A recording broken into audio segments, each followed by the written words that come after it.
YouTube and what did I see? Another gaming channel that I did not need. But I like the content, so I'll take a peek. Guess I like, share, subscribe to Controller Freaks. Oh, so nice. Welcome back to Super Mario 64 as played by the Controller Freaks. Paul is finishing a list of songs that make white people get turned. Go! Mr. Brightside.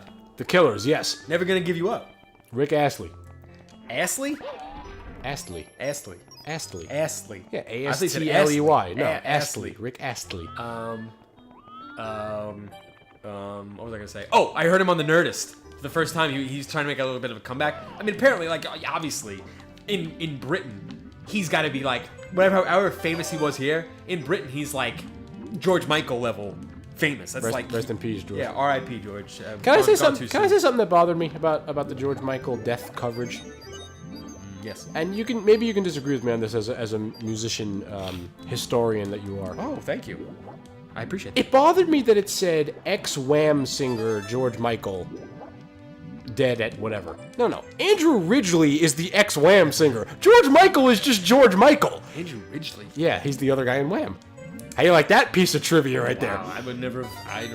But that's what I'm saying. Like, not that I'm wishing this. I hope he lives a long life. But if Andrew Ridgeley were to drop dead tomorrow, his headline is going to say ex-Wham singer Andrew Ridgeley dead at whatever. George Michael is just George Michael. He stands on his own. Yeah, no, he does. But I think it was just like an addition to the fact that he was George Michael, because he got famous for being in Wham.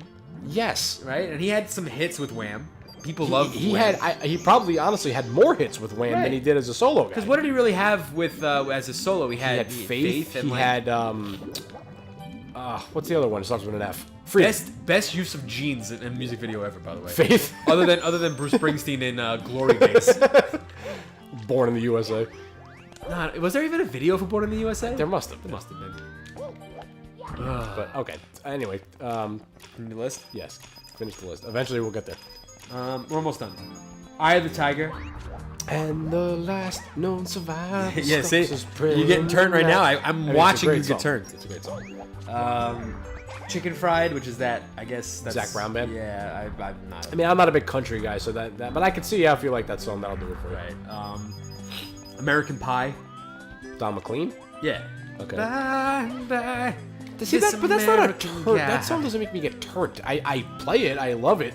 Yeah. But it's not. Well, I mean, this is tongue in cheek, man. Like, turn for white people could be. But just some like, of those songs are very high energy. That's not a high energy yeah. song. Let's see how far. Let's see. Okay. I Love Rock and Roll. Put another dime in the jukebox, baby. Yeah. Dancing Queen. ABBA. I don't mind ABBA. I gotta be honest. I love Listen, me. man, you can dance. You can jive. jive. I'm having the time of my life currently discussing this with you. That's sweet, buddy. Paul just a little tinkle just came out of his tooth. Yeah. Pee sparkles.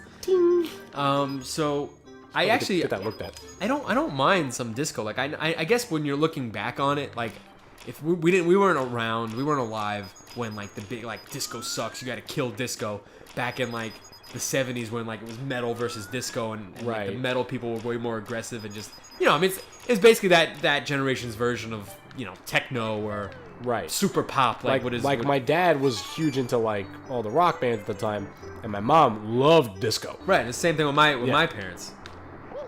But I don't know.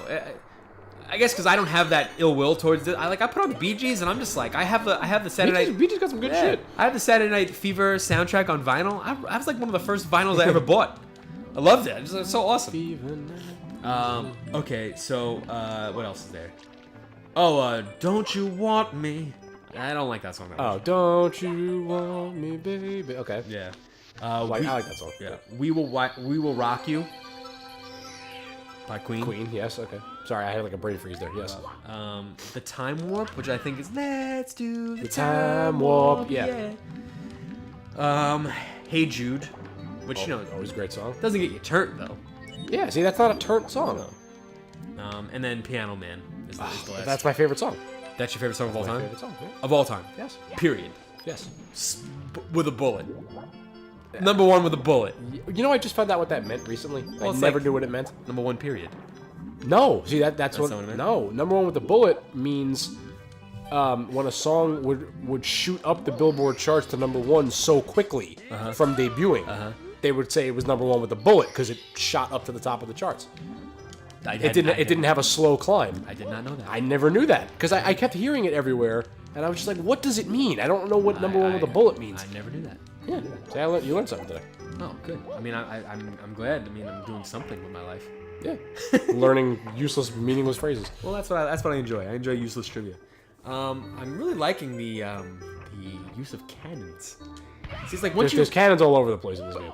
Whoa! So like once you realize that there's that cannon mechanic. Yes. And a mechanic. No, don't try to do it.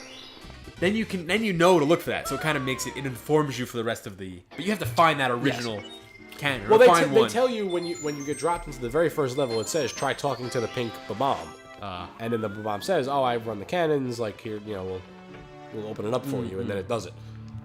So you're going so fast through it. I'm not even picking up anything. I'm sorry if I'm going too quickly. You feel free to stop me. I don't care. I'm 28 years old. I don't need to. I'm just saying. I'm just saying myself. For the pace of the pace of the show, and for you. I blow my nose again. Do it. That was clean. That was a clean blow. Ooh, this level I know. Cool mountain. I know this one. This one stuck with me for some reason. Slip sliding away. Here we do. Here we go. We do. This.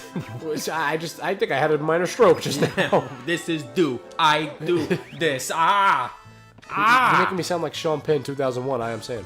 Dude, too soon.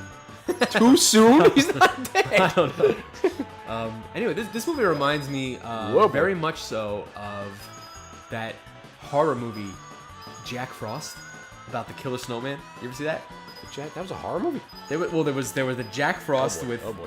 with Michael Keaton playing Jack Frost. Okay. He was like a honking on Bobo like songwriter who got signed at his band was getting signed and the guy was like at least 45. So it gave me some hope as a kid. Like, well, he was really old when he got signed. Yeah, maybe I can do it. And then he got turned into a snowman through the magic of magic. There's no reason why. So I'm actually going to go for the 100 coin mission right now because do it. I already got 69 of them. So 69. great. 69. I love that song so much. They gotta put out a vinyl. I don't know what the fuck they're doing. Speaking of which, I got 2112, the 40th anniversary remaster on vinyl. Why have we not listened to that yet? Because we just started playing. And we can listen to that immediately. Yeah, we're gonna have to do that, buddy. I got news for you. Yep, it's spectacular. There's three LPs, three vinyl LPs. One side of one vinyl is a live version of the entire suite of 2112. Oh my god. Live from like 1970 something. Woo! Right? And then there is another on the other side of people covering Rush songs, and there's Taylor Hawkins and Dave Grohl from Foo Fighters, obviously, doing the overture. Wow. Live! That's awesome. On vinyl! That is awesome. This is my Nirvana. Yeah, sorry, I didn't tell you about that sooner. I keep forgetting you love Rush as much as I do. Maybe not as much as that's I do. debatable. I mean, few people love Rush as much as you do. I love. I do love Rush. Neil Peart. When I and it's Peart, not Pert. Yeah, I know. People get that wrong all the time. He really I was in like a funk when I was playing drums. Wow, that was amazing. Thanks, I appreciate it. And no one cares about my funk. No, I care about your funk. I want to No hear one about really cares though. I'll just for the sake of having something to say. just to fill the fucking dead air that we have here. That's all we got. Yeah, I don't know. You get to points, like I'm sure other musicians out there, and you get to a point when, not that you've learned everything there is to learn, because you can never learn everything that there is in an instrument. The instruments, it's infinitesimal the amount of things you could do with a guitar or a drum set. You know what I mean? And especially with a drum set, because you can add so many things that change the dynamics of your entire kit. Sure. You know? And Neil Peart was like an innovator as far as that. He's got a 360 the drum 360 kit. God, his shit runs on fucking Steam. People still talk about that. It's that he has crazy. that 360 kit. And it spins around him. Which I'm sure other guys have since aped and done. I mean, but yeah, but I mean, people have never done it the way Neil Peart does it. And he does it in a way that it's like he used everything on his kit has purpose. There's there's bells and whistles. Wasted space. Yeah, but it's exactly like Keith Moon. He was a pioneer, and I'm not saying anything bad about Keith Moon. I love him. He was my original Jimi Hendrix. Like he's my guy. Like when I really got into drumming. Oh shit.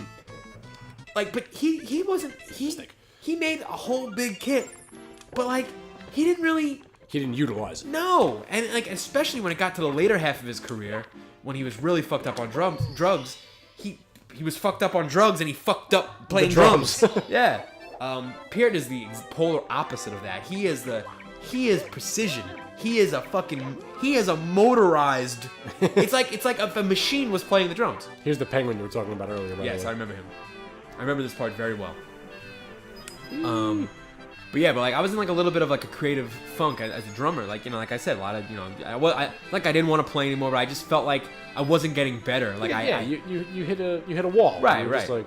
But when I really got into, I remember I had for some reason I had a greatest hits of Rush in my collection, and I never really listened to it because it didn't hit me at the right time. Because like I was in this time where.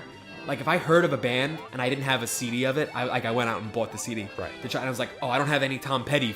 I need to get Tom Petty because, like, everybody talks about him. Tom Petty.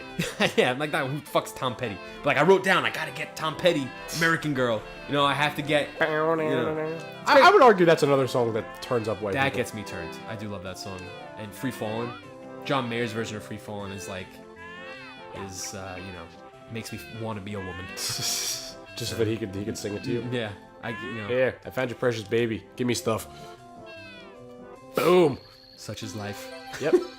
Imagine like you did something nice for someone, like on the subway, like someone drops their bag, and you're like, oh, here, I got it for you. They give and you a like, star. Thank you, and then a star just flies out of their chest, and they're like, here. Wow, that'd be nice. As long as the star is worth like $400 million. Yeah, of course. I would take that. Yeah, that'd be nice. We're just giving them away. But anyway, just to wrap up my thought on Neil Peart. Yes.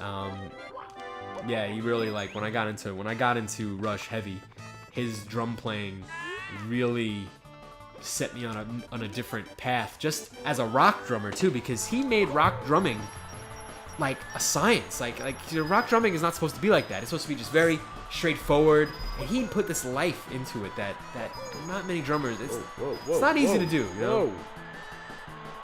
But anyway, that's my whole getting. That's your music theory. Yeah, I mean, oh boy, it's just one of those things that I don't get to talk about very much. So like when I start going, I get very excited because no one's sitting here talking to me like, Paul, what do you think about the drumming of Neil Peart? Influence you know I love hearing your thoughts on these things. I know, but I just usually I'm saying negative stuff. It's nice to say a positive thing for a change about me. Oh, look, the penguin got a little loopy because he crashed into the wall.